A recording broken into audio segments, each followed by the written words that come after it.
me see if I can find some women's college sports real quick. Bear with me. That's good for the open right there. Is there any See if I can volleyball? find some college girls in spandex. Yes, here we go. Now, here's a question for you, big fella. Do we go with Pitt versus University of Virginia, or Mississippi State Auburn? Yeah, I think SEC we get. is I think always we the got to right go to the answer. SEC.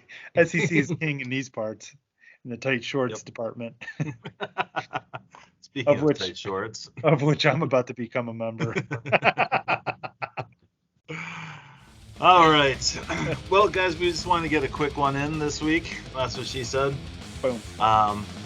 So just me and Dave go through our rankings real quick, talk about last week, and then pick some games for week 4. Yeah, I mean, I think we can just go through week 3's results real quick by saying it's a down scoring week.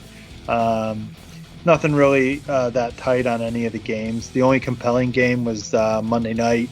It came down to between 16 Czechoslovakians and dead money.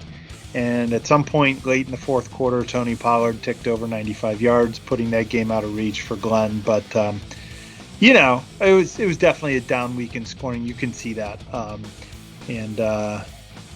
But hey, we fucking rank these teams. All right. So we'll tell you who's good. You don't have to worry about it. We know. And that is a beautiful segue into Smitty's rankings. Okay. So, there it is.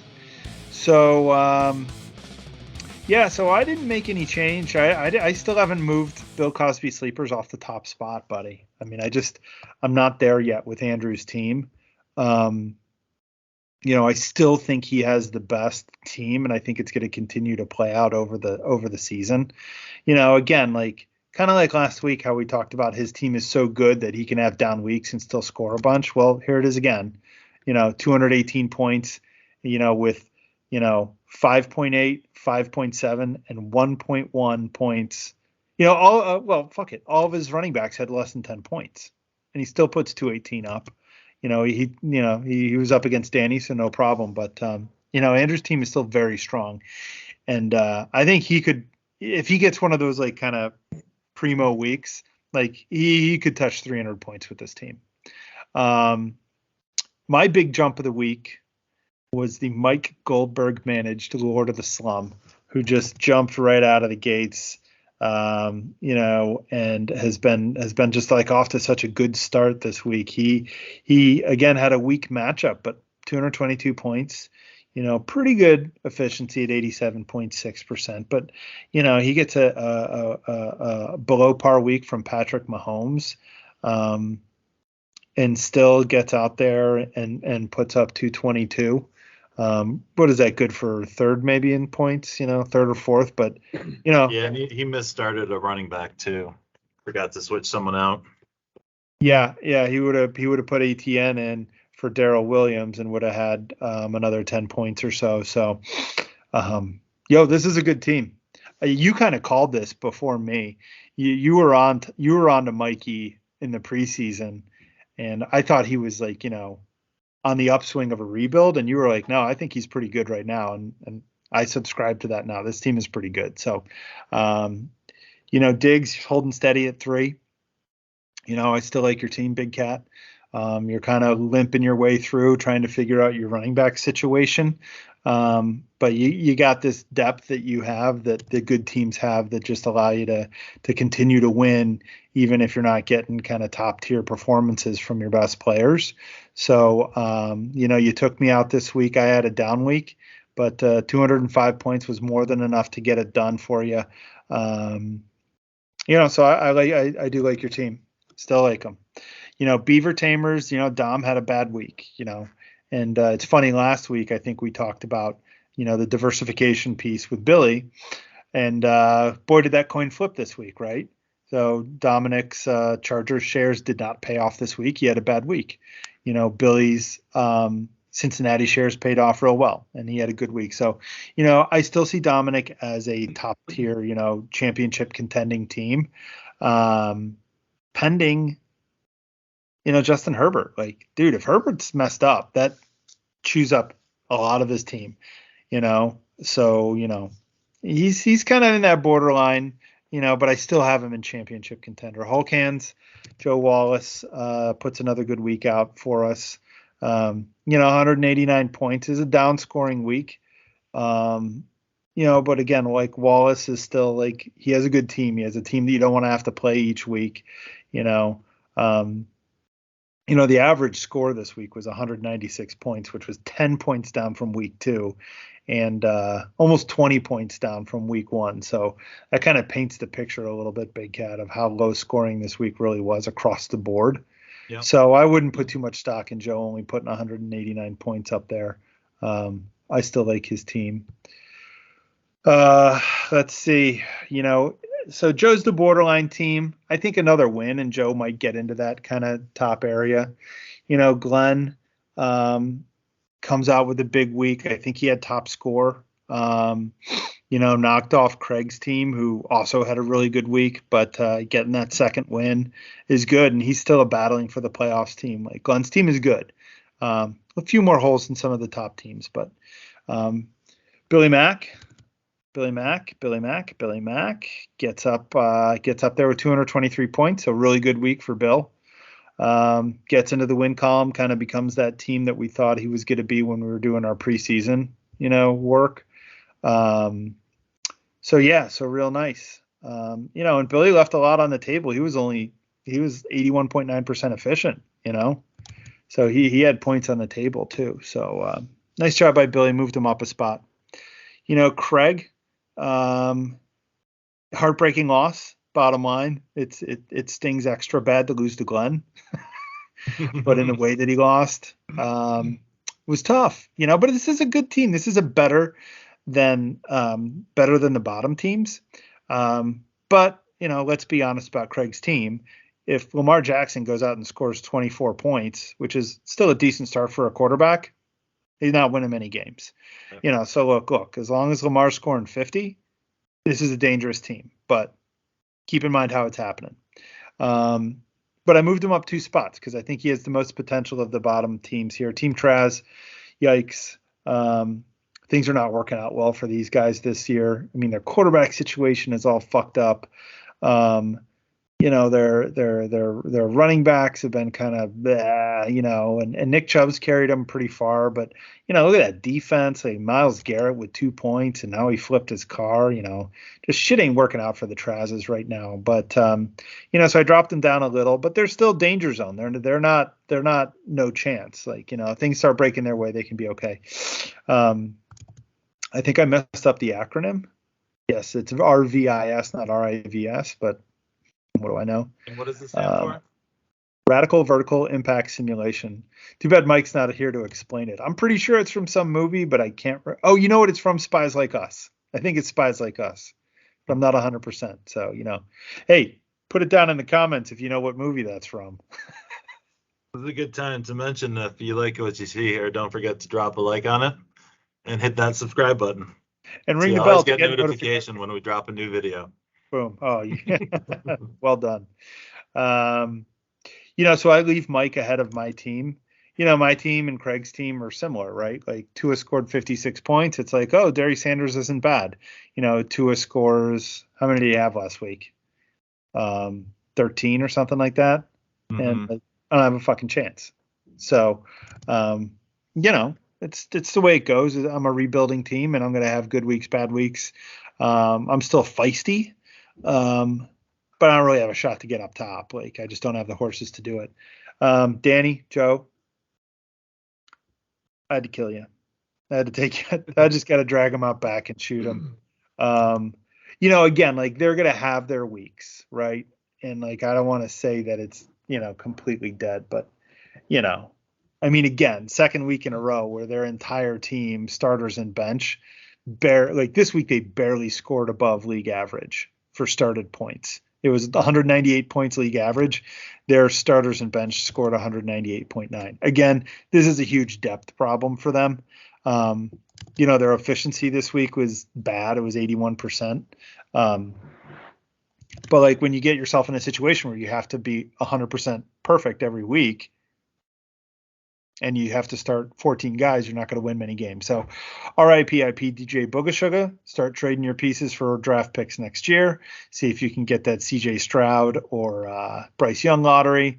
And I wish you the best of luck, boys. It's been fun. All right. Well, I don't have a whole lot different than that, probably. But while Dave was talking, so how I kind of am doing mine is kind of half momentum and half kind of what I see for the rest of the season. So, I went to the trouble of making this thing, so I might as well move some people around, Hell yeah. So, talking about moving, we're gonna have to take the Dominator down from the top meta down to serious contender. I can't argue. Sorry to do it, but I don't think Dom is there right now. He's got some problems. Obviously, still a long season, but the Chargers right now, their stock is down. Herbert is the guy's a mess, and that's obviously causing problems in their offense. So, yeah, I don't think. Who would you rather play right now, Dom or this guy? Because I'm moving Mikey up into serious contender. Didn't quite leapfrog him all the way to the top like you did, but obviously a strong team. But I mean, who would you rather play right now, Dom or Mikey? I think that question answers itself. Yeah. So yeah, I'm moving Dom. It was a big drop from basically 2 last week because I moved myself to number 1 at the end of the show, and he's 5 on my list now. Let's go. So I still have Dave and the Black Leg and the Trez boys kind of neck and neck. I'm going to move Craig in front of Dave this week. They just do the switcheroo every week. It was a tough loss for Craig. I don't think he realized it. I rarely pay attention, but I flipped it open because I knew Craig had Barkley, and when he made that long run, yeah, and then I saw the score. It was within like 1 point. So that was a rough loss, but team shows signs of life, and obviously Lamar Jackson is a game changer. I'm not killing anybody yet, but I'm not as down on Danny and Joe's team as you are. I have them 11, not 12. Wow. Wow. It's they have some pieces that are underperforming as well. Justin Jefferson obviously is top on that list. I just don't know where the points come from radical vertical impact simulation. Is that right? And I assume that's like a crash landing type of situation. It would appear to be an acronym that indicates a severe crash landing. Yeah.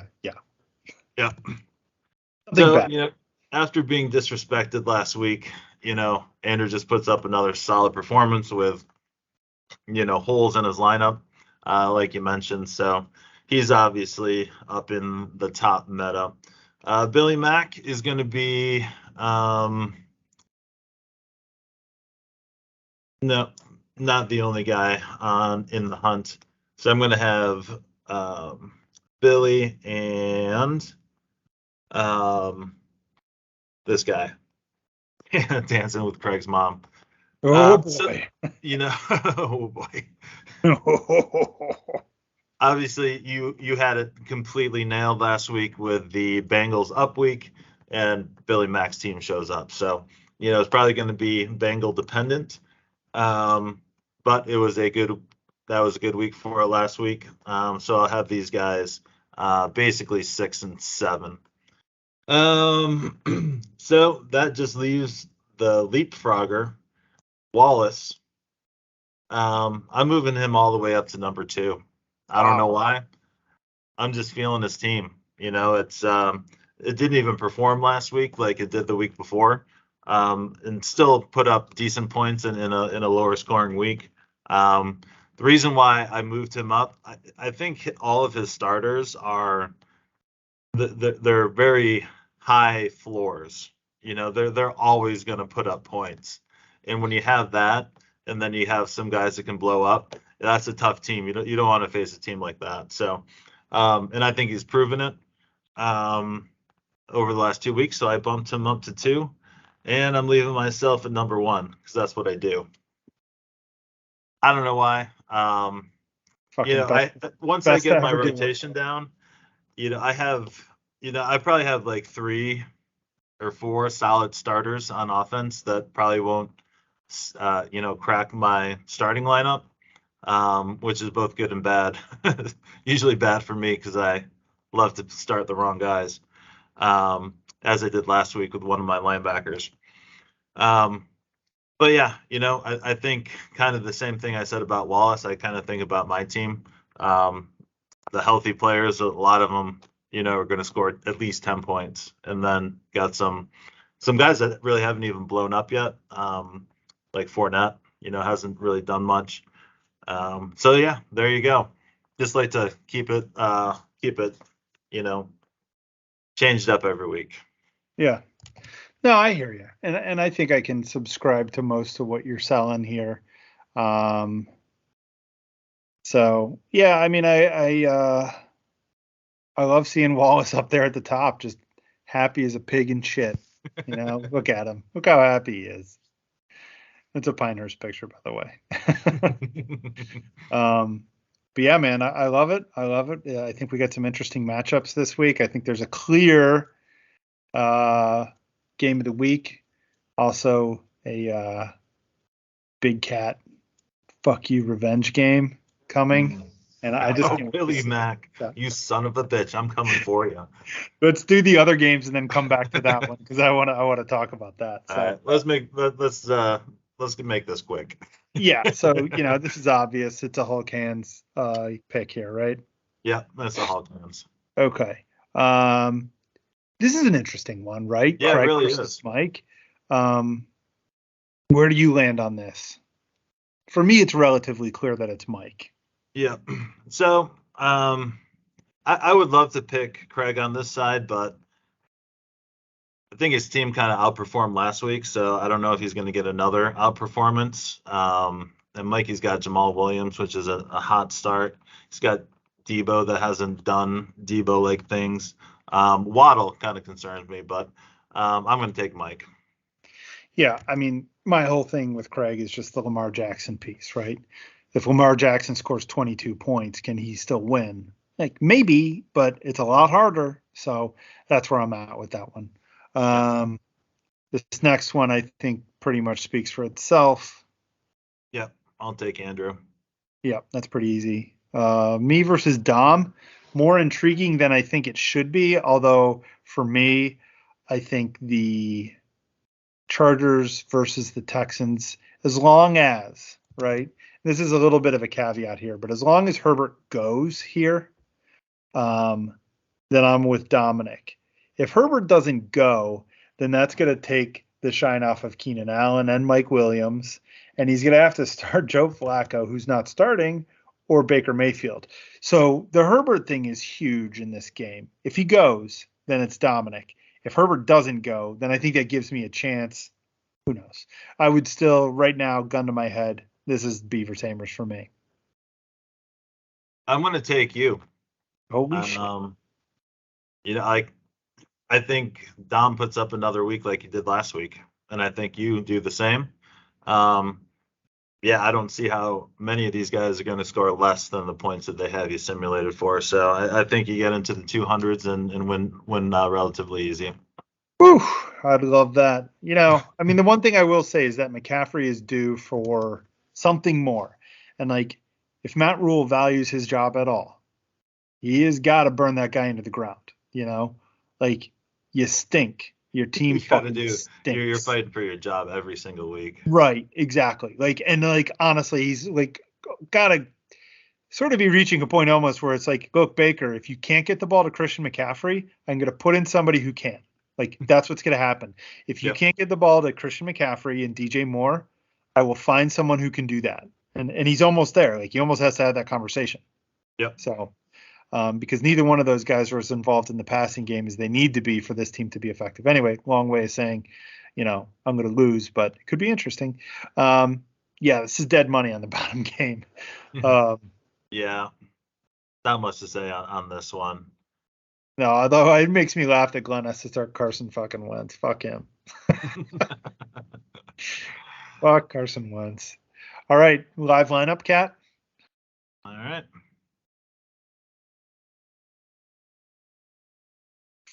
Kyler, maybe you can do something finally this week. Oh, hold on. I'm going to pull an ESPN college football. Breaking news. Aaron Judge hit his 61st home run. Oh, wow. So he is tied the Yankee record, but not the Major League record. I mean, I don't know. So, I mean, good job, pal. All right. You're going Hunt. I like Hunt. Yo, that Cleveland game, Sneaky has like a 50 over. Yeah. Like, they're expecting points there. So that could be very interesting. Kelsey Kittle. Okay. Your boy Rousseau. I feel like you've been waiting for that guy to pan out for like 3 years. Yeah. I was going to stash him on my squad last year, and fucking Craig picked him up. Yeah, and then he cut him. Good move. Yeah. Where are you going with your last linebacker here? What did this guy do last week? He's been rock solid. Yeah, but this guy is pretty good. Yeah, he's been killing it. Done enough? You might be short on offense. Oh, no, 2 tight ends. Yeah, you're good. All right. Well, I don't hate that lineup, right? I really don't think that you can say that you hate that lineup. Let me look at what Billy rolled out there last week. I'm concerned about Cincy on the short turnaround. Those Thursday night games have always been lower scoring than people think. Yeah. You got Derrick Henry facing the Colts, who should stop the run pretty well. So I think that's a negative matchup for Henry. But if there's a story going around, right, that Miami, really laid it out on the line on Sunday in 100-degree heat, and they had this slobber knocker with the Bills, and now they're on a short turnaround and they're on the road. Like, they could lose 35-10, So I think there's a world where, since he blows up this week, God damn it, I fucking want to pick you, but I think I'm going to pick Bill. I think I'm going to go Billy. I don't know why. It doesn't make sense with my rankings right now, but I just think that I think that's where it comes in. But like, Stephon Diggs could score 60 points this week against the fucking Ravens. Like, that's in the range of outcomes. But I'm going to stick with my guns, baby. I'm going Mac. I don't love that pick, but I'm making it. Yeah, I'm going to pick myself. I'm probably going to start, 2 or 3 wrong people here. I really do like the Bills, so I don't have Knox or Singletary in. Like, Singletary can catch passes and obviously run on the goal line, and he's not in. That's a juicy matchup for Zeke. Fournette is due. We haven't even talked about Dobbins, but anyway, yeah. I don't like Dobbins this week just because, you don't know exactly what his role is going to be. I think he has good future value, though, obviously. So, yeah, I mean, look, I wouldn't be surprised either way in this game. I'm just going mac and cheese here. Just, Billy was one of my horses in the preseason. I don't want to look like a complete idiot. Me too, though. I think I had him number 1 to start, didn't I? I don't know if you did, but this is definitely, Billy Mack has been not number 1, but I had him above me for the division winner. Yeah, and Bill's been your fucking arch nemesis in this league for how long? Yeah. Well, that was like 2 years ago. 2 years ago, I know. He fucked you over. Now it's Mikey. Mikey's out here fucking pipe to the He's division. He's out for fucking blood, that guy. Yeah. Not fucking around. Mike is good, but he still operates a little bit on a razor's edge, you know. Mm-hmm. Yeah. Where like it's all working out right now, but he doesn't have that depth. So if he gets a key injury or something like that, like, and he starts, dumping off 8 or 10 points a week, that'll turn wins into losses pretty quick in this league. But yeah, man, I mean, your division's a fucking juggernaut. Mine was supposed to be the big one, and Dominic's kind of fucking stumbled out of the gate. But again, 3 weeks in the books. I still think, like you said, I think we got a week, maybe two, and then we'll have a real good idea of what teams are. Yeah, for sure. All right, boys. Well, good luck this week, and send those complaints in. They're what we like to talk about. So if you're pissed, let everybody know it. Yeah, that's right. Like, any news is good news. Like, if somebody's angry at their rankings, at least somebody looked at their rankings. So yeah, hey, watched it. Yeah, that's a fucking dub. Call it a dub. All right, Big Cat. All right, I'll see you, boys. Good luck.